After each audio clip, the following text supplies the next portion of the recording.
people say, oh, well, you're making a shark deterrent device.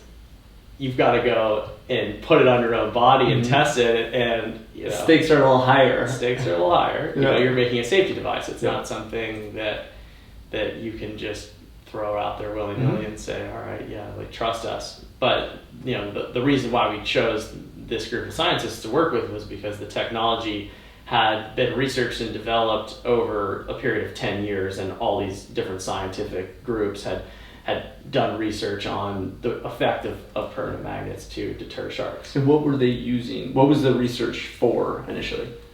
Yeah, so just to discuss a little bit about how it works. So Sharkbanz use powerful permanent magnets that create a strong electromagnetic field as they're moving around in the water. Sharks are the only animals besides stingrays that have a sensory organ called the ampullae of Lorenzini, which can detect really weak electrical fields, like tiny, basically nanovolts of electricity. And they use that to hunt and navigate, and it's actually like one of the coolest things about sharks. Do they send off the signal, or they receive signals? They receive right? signals. So you know how sometimes you'll hear people talk about like, oh, sharks can sense if you're scared. They can like detect your heartbeat. Well, they really can, because your heart's blood. They can smell it. Your fear. Yeah. So your heart's actually putting off a signal that like an electromagnetic pulse is coming off your heart. It's, it's really like a big muscle. Same as if you flex your arm or your leg, like the shark can pick up those little electric pulses that come off of your body. It's hypothesized that it's about like 10-foot max distance that they could detect something, but like it's intense for them, like at a meter or less is when it's like very like it's almost like you're touching them at that point. Yeah. Okay. And that's a good way of putting it. Okay. And when they get within a distance of like a meter to the device, a lot of times it kind of looks like they'll run into a wall, and they'll do like a quick 90-degree or sometimes a 180-degree turn. Especially if you can tell that they're hunting and they're in this like really inquisitive mode, and they come up and then all of a sudden, boom, they do this quick turn move. Okay. Wait, so what is it when they can sense from, like, when people talk about them sensing stuff from like a mile away? So they have a lateral line sense. Okay. That they can detect things from a pretty good distance away. They have, in general, sharks have a remarkable eyesight and obviously smell as well to detect like the small like drop of blood in the water.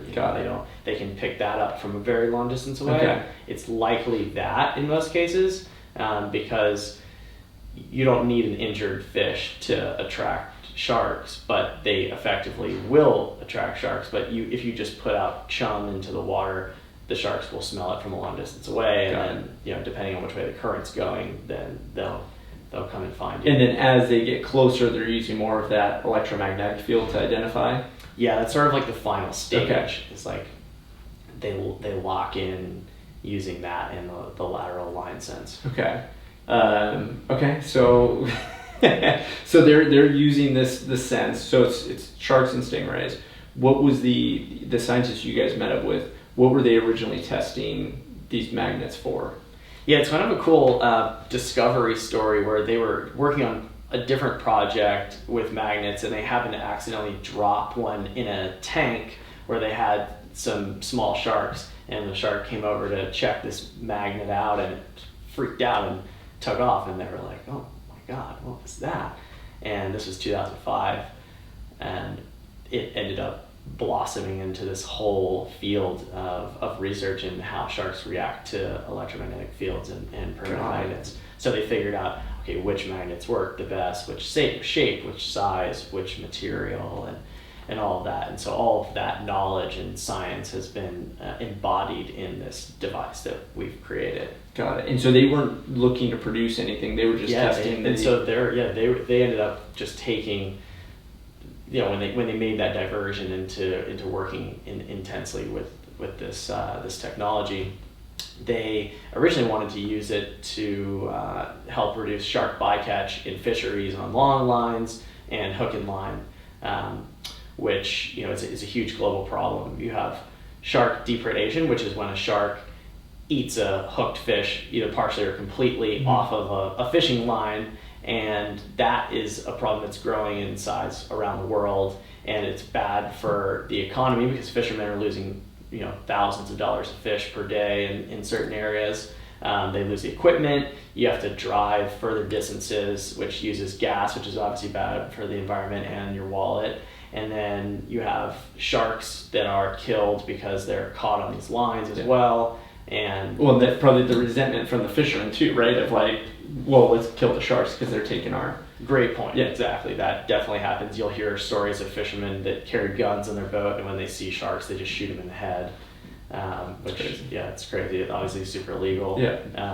But there's no police out there Yeah. in general to help regulate that. So